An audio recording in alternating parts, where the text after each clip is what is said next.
जय हिंद दोस्तों, रक्षक के चैनल में आपका स्वागत है। दोस्तों आज के इस वीडियो में मैं आपको 3 जानकारियां दूंगा, जैसा कि आप पीछे बोर्ड पे देख रहे हैं। सबसे पहली जानकारी मैं आपको दूंगा 18 महीने के डीएडीआर के एरियर के बारे में। जी हाँ दोस्तों, भारत सरकार ने तो मना कर दिया कि आपको 18 महीने का डीएडीआर का एरियर नहीं मिलेगा, लेकिन दोस्तों भारत सरकार के इस फैसले के अगेंस्ट जाकर अगर आप सुप्रीम कोर्ट में केस करते हैं तो क्या आपको 18 महीने का डीएडीआर का एरियर मिलेगा? इसके बारे में एक छोटी सी जानकारी मैं आपको आगे दूंगा। अगली जानकारी मैं आपको दूंगा पीएमआर पेंशनर्स के लिए। जी हां दोस्तों, voice of ex serviceman society के नेशनल कोऑर्डिनेटर वीर बहादुर सिंह जी ने एक वीडियो बनाया। जी हां दोस्तों, और यह बनाया है पीएमआर पेंशनर्स के लिए। इस पर मैं आपको एक छोटी सी जानकारी आगे दूंगा। अगली जानकारी मैं आपको दूंगा फैमिली पेंशन के बारे में। जी हां दोस्तों, पूर्व सैनिक, जवान या फिर पेंशनर्स, उनके बच्चों को फैमिली पेंशन मिलती है, चाहे बेटा हो, चाहे बेटी हो, चाहे डिसेबल्ड बच्चे हो। जी हाँ दोस्तों, कैसे फैमिली पेंशन मिलती है, क्या क्या डॉक्यूमेंट चाहिए होते हैं फैमिली पेंशन लेने के लिए। जी हाँ दोस्तों, एक छोटी सी जानकारी है फैमिली पेंशन लेने के लिए, ये मैं आपको आगे समझाऊंगा। तो दोस्तों बस यही जानकारी है जो मैं आपको देने वाला हूं, इसलिए इस वीडियो को आप शुरू से लेकर आखिरी तक देखेगा। वीडियो में आगे बढ़ने से पहले एक छोटी सी अपील मैं आपसे कर रहा हूं। अगर आप पहली बार मेरा चैनल देख रहे हैं या फिर ये वीडियो देख रहे हैं तो आप मेरा चैनल सब्सक्राइब भी कर सकते हैं, जिसका नाम है रक्षित खन्ना, क्योंकि ऐसी जानकारी या सही जानकारियां आपको मिलती रहती है इस चैनल के माध्यम से। चलते हैं दोस्तों, आगे बढ़ते हैं। सबसे पहली जानकारी है खुशखबरी, 18 महीने का डीएडीआर का एरियर सुप्रीम कोर्ट से मिलेगा। जी हां दोस्तों, क्या वाकई में आपको सुप्रीम कोर्ट से 18 महीने का डीएडीआर का एरियर मिलेगा? दोस्तों एक चीज मैं आपको समझाऊंगा। भारत सरकार ने कई बार कहा है कि हम 18 महीने का डीएडीआर का एरियर नहीं देंगे। जी हां दोस्तों, वो पैसा खर्च हो चुका है कोरोना पीरियड में। जी हां दोस्तों, भारत सरकार साफ मना कर रही है, लेकिन फिर भी अगर आप सुप्रीम कोर्ट में जाते हैं 18 महीने का डीएडीआर का एरियर लेने के लिए, तो दोस्तों क्या तब आपको मिलेगा 18 महीने का डीएडीआर का एरियर? दोस्तों एक चीज मैं आपको समझाऊंगा। जितने भी संगठन हैं, अगर वो सुप्रीम कोर्ट में केस करते हैं 18 महीने का डीएडीआर का एरियर लेने के लिए और सुप्रीम कोर्ट कोई ऐसा जजमेंट सुना देती है, तो दोस्तों फिर आपको 18 महीने का डीएडीआर का एरियर मिल सकता है। जी हां दोस्तों, और कोई तरीका नहीं है 18 महीने का डीएडीआर का एरियर लेने के लिए। जी हां दोस्तों, क्योंकि भारत सरकार ने साफ मना किया हुआ है कि 18 महीने का डीएडीआर का एरियर नहीं मिलेगा। अगर आप इंडिविजुअली जाते भी हैं कोर्ट केस करने, तब भी दोस्तों आपको नहीं मिल पाएगा। जी हां दोस्तों, सुप्रीम कोर्ट को एक ऑर्डर निकालना पड़ेगा, एक जजमेंट निकालना पड़ेगा, तभी भारत सरकार 18 महीने का डीएडीआर का एरियर दे सकती है। जी हां दोस्तों, वैसे नहीं देगी। अगर संगठन मिलकर कोर्ट केस करते हैं सुप्रीम कोर्ट में भारत सरकार के अगेंस्ट, तब दोस्तों 18 महीने का डीएडीआर का एरियर मिल सकता है, लेकिन वो भी सुप्रीम कोर्ट के फैसले पर। जी हां दोस्तों, सुप्रीम कोर्ट अगर फैसला सुनाता है तब भारत सरकार दे सकती है, वैसे नहीं मिल पाएगा। जी हां दोस्तों, तो दोस्तों क्या आप मेरी बात से एग्री हैं? आप नीचे कमेंट करिए। जितने भी संगठन हैं, क्या उनको मिलकर सुप्रीम कोर्ट में केस करना चाहिए 18 महीने का डीएडीआर का एरियर लेने के लिए? अगर करना चाहिए तो आप नीचे कमेंट करिए। जी हां दोस्तों, आप कमेंट करके बताइए, मैं आपकी भी राय जानना चाहता हूं। जी हां दोस्तों, मैंने आपको बता दिया, अगर सुप्रीम कोर्ट फैसला सुनाती है, जजमेंट देती है, तब दोस्तों भारत सरकार दे सकती है 18 महीने का डीए का एरियर, वैसे नहीं देगी। जी हां दोस्तों, भारत सरकार के अगेंस्ट जाना पड़ेगा तभी कुछ मिल सकता है। जैसे दोस्तों पीएमआर का केस देख लीजिए। जी हां दोस्तों, एएफटी दिल्ली में केस हुआ, तब दोस्तों फैसला पेंशनर्स के हक में हुआ। ऐसे दोस्तों बहुत से केस हैं जो कोर्टों में चल रहे हैं। अगर भारत सरकार खुद नहीं देती तो फिर उसके अगेंस्ट जाना पड़ता है, उसे लड़ना पड़ता है, तब कुछ मिल सकता है। अगर आप मेरी बात से सहमत हैं तो आप नीचे कमेंट करिए। चलते हैं अगली जानकारी की तरफ। वीर बहादुर सिंह जी ने बधाई दी पीएमआर पेंशनर्स को जो दिल्ली एएफटी से केस जीत गए हैं। जी हां दोस्तों, जैसा आपको पता है दिल्ली एएफटी से फैसला आया था कुछ पीएमआर पेंशनर्स के लिए, उनको ओआरओपी देने के लिए। तो दोस्तों वीर बहादुर सिंह जी ने एक वीडियो जारी करा है। उन्होंने मैसेज दिया है कि जो बचे हुए पीएमआर पेंशनर्स हैं जिन्होंने कोर्ट केस नहीं किया, वो भी कोर्ट केस कर सकते हैं।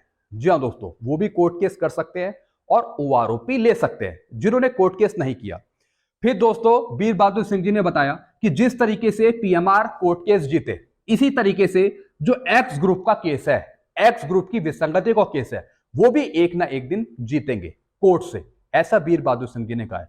और कहा है जितने भी पेंशनर्स हैं, जितने भी जवान हैं, वो सब इनका सपोर्ट करें।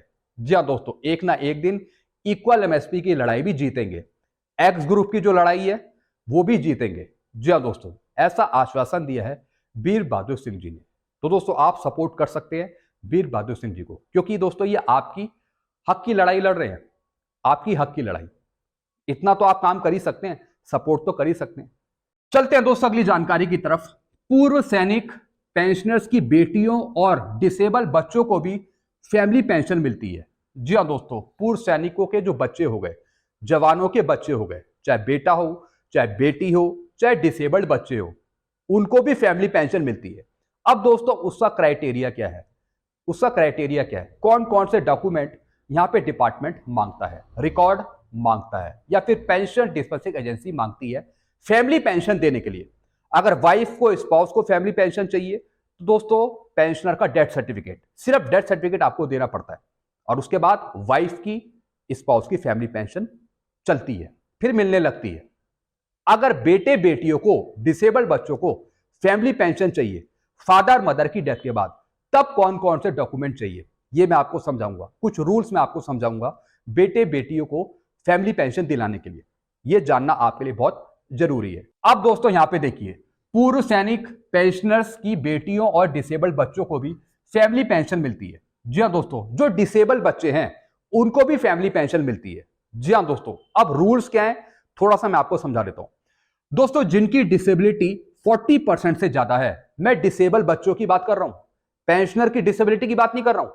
पेंशनर्स के जो बच्चे हैं अगर वो डिसेबल्ड है किसी कारण से, अगर उनका डिसेबिलिटी 40% से ज्यादा है, डिसेबिलिटी 40% से ज्यादा है, तब उनको फैमिली पेंशन मिलेगी। दोस्तों एक और चीज मैं आपको समझाऊंगा, जितने भी अभी जीवित पेंशनर्स हैं, जी हां दोस्तों, जो पेंशन ले रहे हैं, चाहे वो वाइफ हो, स्पाउस हो या फिर खुद पेंशनर हो, अपने बच्चों के नाम पीपीओ में या फिर कहीं रिकॉर्ड में दर्ज कराएं, ताकि आपके मरने के बाद बच्चों को फैमिली पेंशन लेने में कोई दिक्कत ना हो। जी हाँ दोस्तों, तो दोस्तों बच्चों के नाम पीपीओ में या फिर कहीं रिकॉर्ड में होनी चाहिए। जी हाँ दोस्तों, वो इसलिए क्योंकि कई बार डिपार्टमेंट कहता है कि बच्चों के नाम कहां है, बच्चों के नाम कहीं रिकॉर्ड में तो है नहीं, तो हम कैसे फैमिली पेंशन दे दें, कैसे हम पेंशन दे दें। तो बच्चों के नाम आप जरूर ऐड कराएं ताकि आपके मरने के बाद बच्चों को पेंशन मिल सके। ऐसे बहुत से केस मेरे पास आते हैं, बच्चों के नाम ऐड होते ही नहीं है, वो इस वजह से दोस्तों क्योंकि जो पेंशनर्स हैं वो ऐड कराते नहीं है। तो दोस्तों बच्चों के नाम आप जरूर जुड़वाएं। अब दोस्तों जो डिसेबल्ड बेटा हो गया उसको आजीवन भर फैमिली पेंशन मिलती है, लाइफ टाइम पेंशन मिलती है डिसेबल्ड बेटे को। जो कल मैंने वीडियो बनाया था रात में, उसे मैंने सिंपल बेटे की बात करी थी, जो डिसेबल्ड नहीं है उनको मिलती है 25 साल तक जो बेटे हैं। जो डिसेबल बच्चे हैं उनको आजीवन भर मिलती है, लाइफ टाइम मिलेगी। अगर दोस्तों वो शादी कर लेते हैं बेटे, तब भी उनको फैमिली पेंशन मिलेगी, तब भी उनको मिलेगी। अगर उनके बच्चे हो जाते हैं तब भी उनको फैमिली पेंशन मिलेगी। जी हाँ दोस्तों, अगर वो कहीं जॉब करते हैं, कहीं से उनकी अर्निंग होती है 9,000 से ज्यादा, तब उनको फैमिली पेंशन नहीं मिलेगी। जी हाँ दोस्तों, मैंने आपको एक कंडीशन बता दी जिस बेस पर डिसेबल बच्चों को फैमिली पेंशन नहीं मिलती, 9,000 से ज्यादा कहीं अर्निंग नहीं होनी चाहिए। जी हाँ दोस्तों, अब दोस्तों चलते आगे बढ़ते हैं। विधवा, तलाकशुदा, अनमैरिड बेटियों को भी फैमिली पेंशन मिलती है। जी हाँ दोस्तों, इसके बारे में मैंने आपको पहले भी बताया। पूर्व सैनिक की जो बेटियां हैं, जवान की जो बेटी हैं, चाहे वो विधवा हो, चाहे वो तलाकशुदा हो या फिर अनमैरिड बेटी हो, उनको भी फैमिली पेंशन मिलेगी, और वो भी फादर मदर के मरने के बाद। जी हाँ दोस्तों, तो दोस्तों ऐसा मत सोचिए कि बेटी की तो हो गई शादी, बेटी की कहीं शादी हो गई है, अब बेटी का नाम पीपीओ में, रिकॉर्ड में दर्ज कराने की क्या जरूरत है। कई पूर्व सैनिक ऐसे करते हैं कि बेटियों की तो शादी कर दी, अब उस बेटी का नाम वो ऐड नहीं कराते। वो ये सोचते हैं कि अब तो वो डिपेंड हो गई अपने हस्बैंड पे, तो बेटी का नाम ऐड कराने की जरूरत नहीं है। ऐसी गलती मत करिए। खुदा ना खास्ता अगर बेटी का हस्बैंड गुजर जाए तो दोस्तों फैमिली पेंशन तो फिर बेटी को मिलेगी ना, तो बेटियों के नाम आप जरूर जुड़वाएं, भले उनकी शादी हो गई हो। जी हाँ दोस्तों, तो दोस्तों मैंने आपको बता दिया विधवा, जी हाँ दोस्तों, जिनके हस्बैंड की डेथ हो गई है, जो विडो है, उन बेटी को भी फैमिली पेंशन मिलती है आगे। तलाकशुदा, जिनका डिवोर्स हो गया है बेटियों का, उनको भी मिलती है फैमिली पेंशन। अनमैरिड, जिनकी अभी तक शादी नहीं हुई, उनको भी मिलती है फैमिली पेंशन। और दोस्तों एज का कोई क्राइटेरिया नहीं है, एज का कोई क्राइटेरिया नहीं है, कोई एज लिमिट नहीं है कि इस एज तक ही फैमिली पेंशन मिलेगी। चाहे 50 एज हो, 60 हो, 45 हो, लड़कियों को मिलती है फैमिली पेंशन। अब दोस्तों चलते हैं आगे। जवान की मृत्यु हो गई है इन सर्विस। जी हाँ दोस्तों, एक मैं आपको एग्जाम्पल समझा रहा हूं। जवान की मृत्यु हो गई है इन सर्विस, जैसे कोई जवान है, जॉब कर रहा है, अगर उसकी इन सर्विस मृत्यु हो जाती है। पत्नी की मृत्यु बहुत पहले ही हो गई है। जी हाँ दोस्तों, जो उसकी पत्नी है वो बहुत पहले ही गुजर गई है, उसकी बहुत पहले ही डेथ हो गई है। ऐसे केस में अगर जवान ने बेटे को नॉमिनी कर रखा है, फिर दोस्तों जवान का सारा पैसा या तो बेटी को मिलेगा या फिर बेटे को मिलेगा। जी हाँ दोस्तों, भले ही वो लीव इनकैशमेंट का पैसा हो, भले ही वो रिटायरमेंट ग्रेजुएटी का पैसा हो। जी हाँ दोस्तों, जो भी पैसा है फिर वो नॉमिनी को मिलेगा। अगर पूर्व सैनिक की पत्नी की मृत्यु बहुत पहले ही हो गई है, जवान से पहले ही मृत्यु हो गई है पत्नी की, तब दोस्तों जो उनके बच्चे हैं वो एलिजिबल है, वो पैसा लेने के लिए एलिजिबल है, चाहे बेटा हो चाहे बेटी हो। चलते अगली जानकारी की तरफ। गोद ली गई बेटे बेटी को भी फैमिली पेंशन मिलती है। जी हाँ दोस्तों, ऐसे बहुत से माँ बाप होते हैं जिनकी अपनी संतान नहीं होती। जी हाँ दोस्तों, उनकी अपनी खुद की औलाद नहीं होती, लेकिन दोस्तों वो बेटी को गोद ले लेते हैं, अडॉप्ट कर लेते हैं। तो उस केस में जो अडॉप्ट किए हुए बच्चे हैं, गोद लिए हुए बच्चे हैं, चाहे वो लड़की हो लड़का हो, उनको फिर फैमिली पेंशन मिलती है। अगर पेरेंट्स की मृत्यु हो जाती है, माता पिता की मृत्यु हो जाती है, कंडीशन एक है कि जो आपने गोद लिया हुआ बच्चा है उसका नाम कहीं पीपीओ में हो, रिकॉर्ड में कहीं उसका नाम हो। जी हाँ दोस्तों, तो दोस्तों इस केस में फैमिली पेंशन मिल जाती है गोद लिए हुए बच्चे को। जी हाँ दोस्तों, चलते हैं अगली जानकारी की तरफ। डॉक्यूमेंट कौन कौन से चाहिए। जी हाँ दोस्तों, अब दोस्तों ये पॉइंट आपके लिए बहुत इंपॉर्टेंट है समझना कि माता पिता के मरने के बाद बच्चों को कौन कौन से डॉक्यूमेंट देने पड़ते हैं अपनी फैमिली पेंशन स्टार्ट करने के लिए। ये जानकारी आप जरा गौर से सुनेगा। सबसे पहला पॉइंट है माता पिता का डेथ सर्टिफिकेट। जी हाँ दोस्तों, अगर बेटे को फैमिली पेंशन चाहिए, बेटी को फैमिली पेंशन चाहिए या फिर डिसेबल बच्चे को फैमिली पेंशन चाहिए, तो उस केस में माता पिता का डेथ सर्टिफिकेट चाहिए, मृत्यु का प्रमाण पत्र चाहिए, फिर दोस्तों Aadhaar card, PAN card, bank account की कॉपी। जी हाँ दोस्तों, यानी अगर आप बेटा है बेटी है, अगर आपको फैमिली पेंशन चाहिए तो आपका आधार कार्ड, पैन कार्ड या फिर बैंक अकाउंट की कॉपी जिसमें आप पेंशन लेना चाहते हैं, इन डॉक्यूमेंट की जरूरत पड़ेगी। फिर दोस्तों एक फॉर्म है जिसका नाम है फॉर्म 14।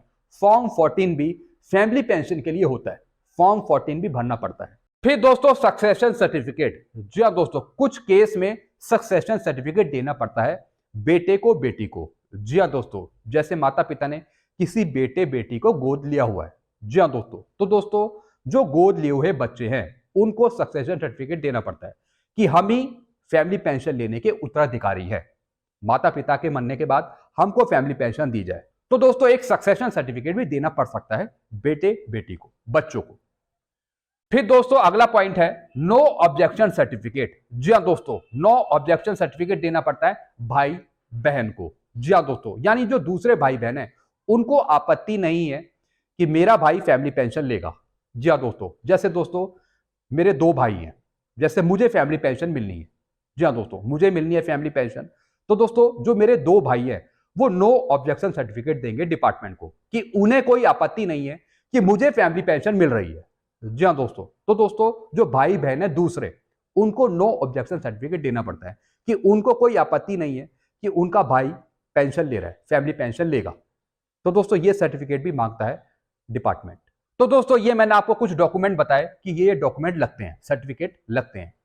अब दोस्तों अगर कोई प्रॉब्लम हो रही है अभी भी, जी हाँ दोस्तों, अगर आप बेटा हैं बेटी हैं या फिर वाइफ है स्पाउस है, अगर आपको कोई दिक्कत हो रही है फैमिली पेंशन लेने में या डिपार्टमेंट आपको तंग कर रहा है, पेंशन डिस्बर्सिंग एजेंसी आपको तंग कर रही है, फैमिली पेंशन आपकी अभी तक शुरू नहीं हुई है, तो दोस्तों आप नीचे कमेंट करिए, मैं आपकी किसी ना किसी तरीके से हेल्प करूंगा। आप कमेंट बॉक्स में कमेंट करिए।